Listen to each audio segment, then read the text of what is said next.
Look student, Newton Raphson method आपका third method है numerical method का। तो इस मेथड को करने के लिए इसका वर्किंग आप देख लो। तो Newton Raphson method is the third method of a numerical method. This method is faster than the false position method. तो ये false position method, regular falsi method जो हमने अप्लाई किया था ना, वो मेथड से ये इसकी स्पीड ज़्यादा चलती है। तो वर्किंग रूल कैसे है? सबसे पहले आपके पास given equation f x equal to 0। उसके बाद गिवन इक्वेशन जो है वो तो आपके पास आप लिख दोगे। फिर आपने इनिशियल रूट इसका निकालना है एक्स नॉट। जो इनिशियल रूट होगा ना वो आपको चूज़ करना पड़ेगा। इससे पहले वाले जो दो मेथड थे आपके पास, रेगुलर फॉल्सी और आपका जो वाई सेक्शन मेथड था, उसमें सबसे पहले दो अप्रॉक्सीमेट आप रूट्स कंसीडर करते थे, जिसमें एक में less than function at A less than function at be greater than, और हम कहते हैं इन दोनों के बीच में लाइस रूट करेगा। आंसर जो भी आएगा उस इंटरवल के बीच में लाइस करेगा। पर यहाँ पर क्या होता है, यहाँ पर दो रूट ना लेके एक रूट के साथ आप स्टार्टिंग करोगे, और जो एक रूट आप कंसीडर करोगे ना वो रूट वो होगा जो ज़ीरो के नज़दीक होगा, which is very very near to zero. तो for initial root x naught such that आप इस तरह से चूज़ करोगे कि x naught is very much near to root of equation number 1। Root of equation number 1 means वो root consider करोगे which is near to zero, जो zero real line पर ज़ीरो के नज़दीक होगा। उसके बाद आपने क्या करना, फंक्शन एट एक्स नॉट निकालना है, और first order derivative dash represent कर रहा है derivative.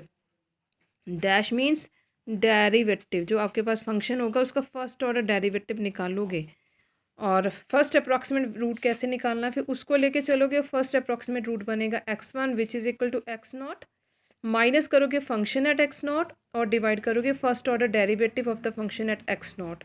Then find function at x1 and dash at x1। ये निकालने के बाद आपके पास x1 की न्यूमेरिकल वैल्यू आएगी। उस वैल्यू पर आपने फिर से इस फंक्शन को एट x1 निकालना है, उसका first order derivative eight x1 निकालना है। तो x1 के बाद फिर आप चलोगे सेकेंड अप्रॉक्सीमेट रूट x2 के साथ। तो x2 क्या बनेगा, x1 minus of function at x1 upon first order derivative eight x1। अब ये जो x1 की न्यूमेरिकल वैल्यू निकाली है वो फंक्शन में पुट करनी है, डैश में पुट करनी है, x1 से सब्ट्रैक्ट करना है, एक नई न्यूमेरिकल वैल्यू बनेगी वो x2 होगी। अब x2 निकल जाएगा तो फिर से वही काम करोगे। फिर आपने निकालना function at x2 and dash at x2। तो इसी तरह जर्नलाइज करते करते आपका जर्नल फार्मूला बनेगा function n+1 which is equal to function xn x at n minus function at xn over f dash xn, फिर n मूव्स करेगा 1 2 3 4 so on. अब ये जर्नल में क्यों लिख के छोड़ दिया, क्योंकि यहाँ पर हम जर्नल में लिख के छोड़ देते हैं। उसके बाद फिर दो आइट्रेशन, फिर हम देखते हैं कि दो अप्रॉक्सीमेट वैल्यूज़ जिनकी वैल्यू अप टू 3 डेसिमल या 4 डेसिमल प्लेस तक सेम आती है, फिर उसको हम कंसीडर करते हैं फाइनल रूट। वो डिपेंड करता है क्वेश्चन के ऊपर कि आपको अप्रॉक्सीमेट अप टू 3 डेसिमल पूछा है या 2 डेसिमल पूछा है या 4 डेसिमल पूछा है। तो अब इस तरह से जनरलाइज करके इसका जनरल फार्मूला है व्हेन n इक्वल टू 1, ये आप पुट करते हो, हम n 0 हम लेके चलते हैं। व्हेन n इक्वल टू 1 तो ये बन जाता है f2, n is equal to 2 तो ये बनेंगे f3 टू सो ऑन। तो अब इसके ऊपर आप न्यूमेरिकल देख लो। क्वेश्चन मैंने लिखा है find a root cos x is equal to x e की x by Newton Raphson method correct to 3 decimal place. तो 3 डेसिमल प्लेस तक इसको करेक्ट आपने निकालना है। फंक्शन मैंने ले लिया एक्स ई की x minus cos x equal to 0। तो f x is equal to this one. अब आपने क्या वर्किंग करनी है, आपने वर्किंग करनी है अभी टर्म बाई टर्म पुट करके देखोगे। पहले मैंने पुट किया एक्स इक्वल टू 0, फिर पुट किया एक्स इक्वल टू 1। अब मिडल में 0.5 भी ले सकते हो। तो यहाँ पर जब 0 पुट कर रहे हैं तो आपके पास बन रहा है 0 into e raise to power 0 minus में cos 0, e raise to power 0 1 होता है, 1 इंटू 0 0 बनेगा, कॉस 0 1 होता, माइनस 1 आएगा, माइनस लेस देन 0। फिर बीच वाली वैल्यू पुट करके देख लो, मैंने पुट करके देखी थी मच मच फॉर अवे। तो मैंने निकाल लिया फंक्शन एट 1, तो 1 के ऊपर 1 into e raise to power 1 minus cos 1। अब e raise to power 1 minus cos 1 को जब इवेल्यूएट करोगे आप कैलकुलेटर से तो बनेगा 2.178 ग्रेटर देन 0। तो आप साइंटिफिकल कैलकुलेटर यूज़ करोगे तो एक्सपोनेंशियल्स की वैल्यू, ट्रिग्नोमेट्रिक फंक्शंस की वैल्यू, लॉगरिथम की वैल्यूज़ आपको मिलेंगी। तो E1 मैंने कैलकुलेट करके लिख दी है 2.178 ग्रेटर देन 0। अब आपने ये दो जो वैल्यूज़ निकली है, एक लेस देन है, ग्रेटर देन है, तो बाकी जो दो मेथड्स है उसमें लेस देन ग्रेटर देन को देखते थे, यहाँ वो नहीं देखना। आपने ये देखना है फंक्शन जहाँ पर लेस देन है या यहाँ पर ग्रेटर देन है, उन दोनों की जो वैल्यूज़ आ रही हैं वो रियल लाइन में कौन सी ज़ीरो के क्लोज़र है। जो ज़ीरो के क्लोज़र होगी हम उसको कंसीडर करेंगे। तो देखो यहाँ पर फंक्शन एट ज़ीरो के ऊपर -1 वैल्यू निकल रही है, -1 इज़ हेयर सिचुएटेड, और फंक्शन एट 1 निकल गई 2.178 हेयर सिचुएटेड। फिर आपने सिर्फ आइडिया लगाना which is closer to zero, तो ये रियल लाइन पर ज़ीरो है तो ये -1 ज़ीरो के क्लोजर है, इसका मतलब फंक्शन एट ज़ीरो के ऊपर जो वैल्यू -1 निकल रही है that is much closer to the real line. तो हम किसको फर्स्ट रूट लेके चलेंगे, ज़ीरो को। तो here approximate first root is x0 which is equal to zero. तो आगे देखो, function at let us consider x0 आपकी फर्स्ट वैल्यू के साथ मूव करोगे। फिर आपने फंक्शन लिख लिया f(x), फर्स्ट ऑर्डर डेरिवेटिव निकाल लिया, पार्ट्स लगाया है। First function as it is e के एक्स का डेरिवेटिव ई के एक्स प्लस ई के एक्स और साइन का डेरिवेटिव माइनस में बन गया प्लस कॉस का डेरिवेटिव माइनस में प्लस साइन एक्स, डैश निकाल लिया। अब हमने क्या करना है, फर्स्ट अप्रॉक्सीमेट रूट में जाना है। नाम मैंने लिख दिया फॉर्मूले से x0, x1 equal to x0 minus function at x0 over dash at x0। पर x0 कितना है, वो तो ज़ीरो है, तो क्या बनेगा, zero minus function at zero over first order dash first dash at zero.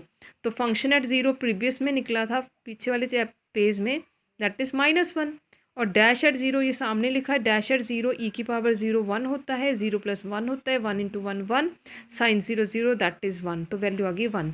तो आपकी फर्स्ट वैल्यू क्या निकल गई, 0 माइनस और -1/1 दैट इज़ 1। तो first approximate value is equal to x1 equal to +1। फिर सेकंड में मूव करोगे, फॉर्मूला बन जाएगा x2 is equal to x1 minus function at x1 over dash at x1। अब x1 आपने 1 लेके चलना है, तो 1 minus function at 1 over dash at 1। तो फंक्शन एट 1 क्या बन रहा है, 1 माइनस ई एट 1 माइनस कॉस 1, ये कैलकुलेट करके मैंने लिखी है 2.178। और उसी तरह डैश आपने लिखनी है 2 × e⁻1 plus sine 1 which is equal to, पूरी कैलकुलेशंस करोगे using the scientific calculator, value आपके पास आ जाएगी 0.6531। उसके बाद मूव करना है थर्ड के लिए, थर्ड में x2 को यूज़ करना है, x2 आपके पास ये है। तो function at 0.6531 over dash 0.6531 is equal to, ये कैलकुलेट करके लिखी हुई वैल्यूज़ है मैंने, तो आप कैलकुलेट करोगे तो सेम वैल्यू आएगी 0.5313। फिर आपने फोर्थ में मूव करना है, फोर्थ में उसी तरह से आप कैलकुलेट करोगे तो ये सामने आपको दिख रही है वैल्यू निकलेगी 0.5179। तो यहाँ देखो 5313 5179, काफ़ी डिफरेंस है। तो आगे मूव करोगे, फिफ्थ अप्रॉक्सीमेट रूट में चले जाओगे। फिफ्थ अप्रॉक्सीमेट रूट में जब चलोगे तो आपके पास जो वैल्यू आ रही है देखो सामने लिखी हुई है, कैलकुलेट करके निकाली हुई वैल्यूज़ हैं। तो आपको कुछ नहीं करना है, कैलकुलेटर को यूज़ करना है, फॉर्मूला आपके सामने अवेलेबल है।